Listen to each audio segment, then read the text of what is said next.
वांग जियान 25 साल का, बीजिंग, चीन का रहने वाला था। वह असेंबली ऑफ द फैंटम का एक मुख्य सदस्य था। उसकी जिंदगी काफ़ी अच्छी चल रही थी। चीन की सरकार के कई लोगों से उसके संबंध बन चुके थे। लेकिन तभी दुनिया में एक भयानक महामारी फैल गई और वांग जियान भी उस घातक वायरस की चपेट में आ गया। 1 महीने तक इमरजेंसी वार्ड में रहने के बाद आखिरकार उसकी मौत हो गई। मौत एक ऐसी चीज जिससे हर जीव डरता है, क्योंकि कोई नहीं जानता कि मौत के बाद क्या होता है। क्या आत्मा नष्ट हो जाती है? क्या इंसान ब्रह्मांड में विलीन हो जाता है? क्या पुनर्जन्म होता है? या फिर कर्मों के आधार पर स्वर्ग और नरक मिलते हैं? सब कुछ अज्ञात था, और यही अज्ञात डर पैदा करता है।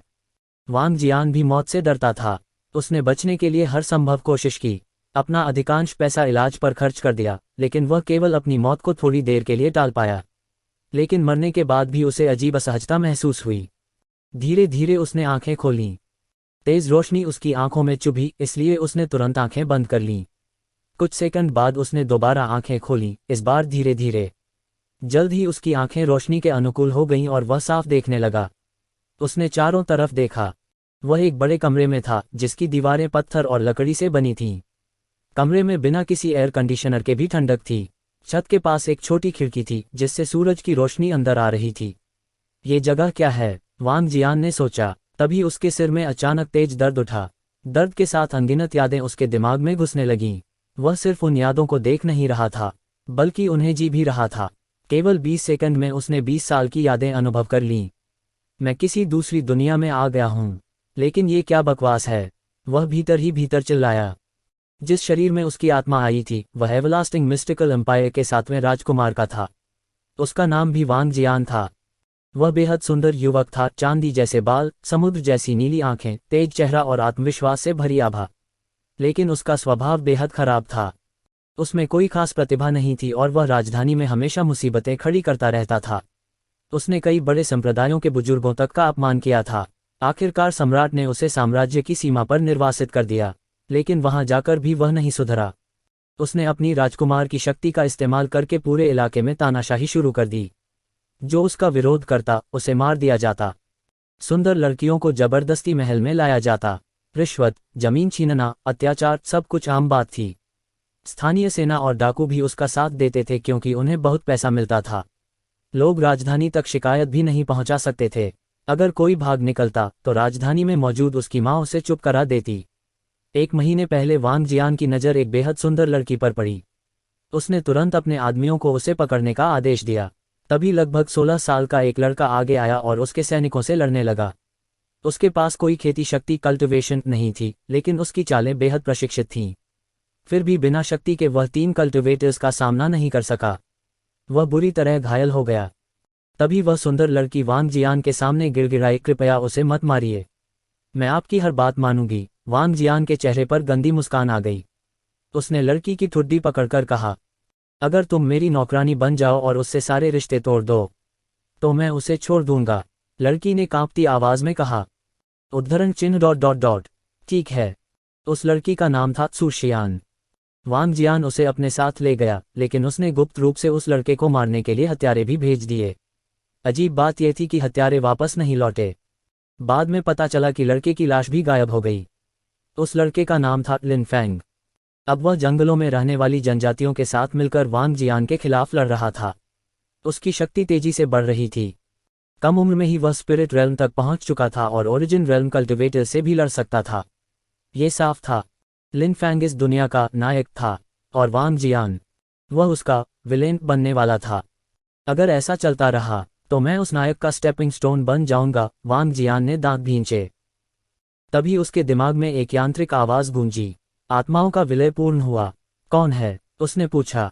प्रणाम मालिक, मैं आपकी आत्मा का एक हिस्सा हूँ। वांग जियान की आंखें सिकुड़ गईं। तुम क्या कर सकते हो? मैं डेस्टिनी पॉइंट्स के माध्यम से आपकी खेती और कौशल बढ़ाने में सहायता कर सकता हूँ। तो तुम एक सिस्टम हो? हाँ मालिक। मेरा स्टेटस दिखाओ। जी मालिक। नाम वांग जियान, उम्र 20 वर्ष, destiny points 100 cultivation, spirit realm प्रथम चरण, skills origin fist, beam of destruction, mystic force, bloodline, devil blood, dormant physique, chaotic yang body, dormant spirit, dark spirit, viper, 3 star spirit. इस दुनिया में कुल 9 कल्टिवेशन रेल्म्स थे। True realm spirit realm, origin realm, lord realm, king realm, emperor realm, saint realm, immortal realm, transcendent realm. सम्राट स्वयं emperor realm का विशेषज्ञ था।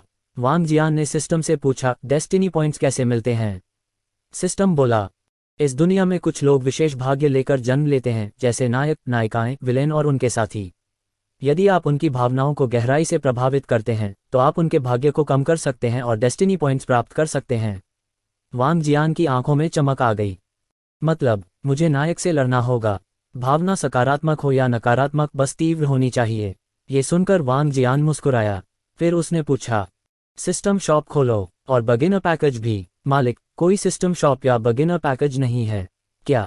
मैं आपकी आत्मा का हिस्सा हूं। मैं केवल आपकी छिपी क्षमता को जगाने में मदद कर सकता हूं। वांग जियान सोच में पड़ गया।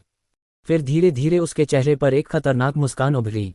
अगर उसके पुराने दुश्मन उसे यह मुस्कान देते देखते तो वे तुरंत समझ जाते, वांग जियान अब किसी को बुरी तरह धोखा देने वाला है। वांग जियान ने सु शियान से मिलने का फैसला किया। इस समय सु शियान वांग जियान की हवेली के एक बड़े हॉल में साधना कर रही थी।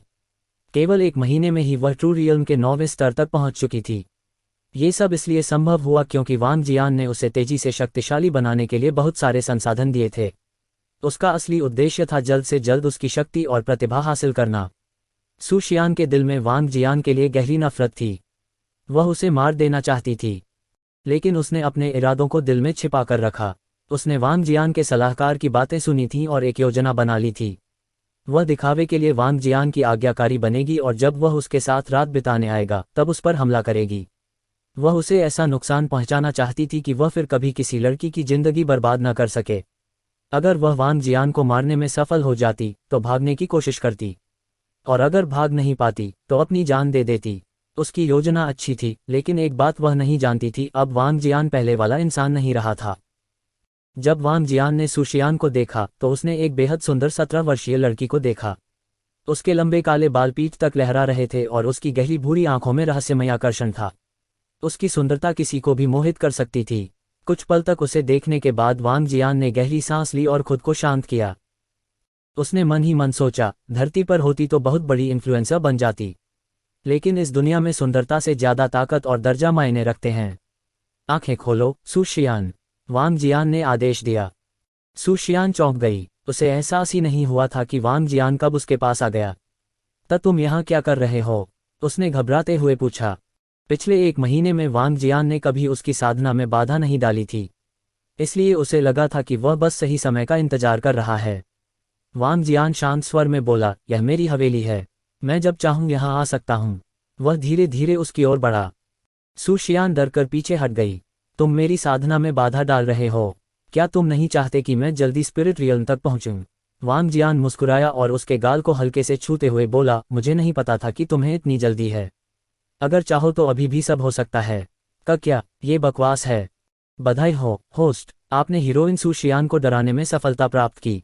आपको 10 डेस्टिनी पॉइंट मिले हैं। सिस्टम की आवाज सुनकर वांग जियान मन ही मन मुस्कुराया। उसकी योजना काम कर रही थी। सु शियान की आंखों में साफ दिख रहा था कि वह किसी भी कीमत पर उसे मारना चाहती है। वांग जियान बोला, आज से तुम अपनी साधना बंद करोगी और मेरी सेवा करोगी। मैंने तुम्हें नौकरानी के रूप में रखा था, लेकिन तुमने अब तक मुझे 1 कप चाय तक नहीं दी। उसकी आवाज बेहद कठोर थी। सु शियान ये सुनकर हिल गई। उसकी सारी योजना बर्बाद होती दिख रही थी। वांग जियान हॉल से बाहर चला गया। थोड़ी देर बाद एक नौकरानी आई और सु शियान को काम सिखाने लगी। वह नौकरानी बिल्कुल भी नर्म नहीं थी।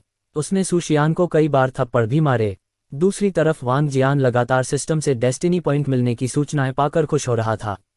2 घंटे के भीतर उसके पॉइंट्स 200 तक पहुंच गए। मेरी आत्मा को अपग्रेड करने के लिए कितने पॉइंट चाहिए? उसने पूछा। आपकी आत्मा को 4 स्टार स्पिरिट में विकसित करने के लिए 1000 पॉइंट आवश्यक हैं। ये सुनकर वांग जियान हैरान रह गया। अच्छी बात यह थी कि सु शियान अभी उसके कब्जे में थी। वह उससे और भी डेस्टिनी पॉइंट्स और लिन फैंग के बारे में जानकारी हासिल कर सकता था।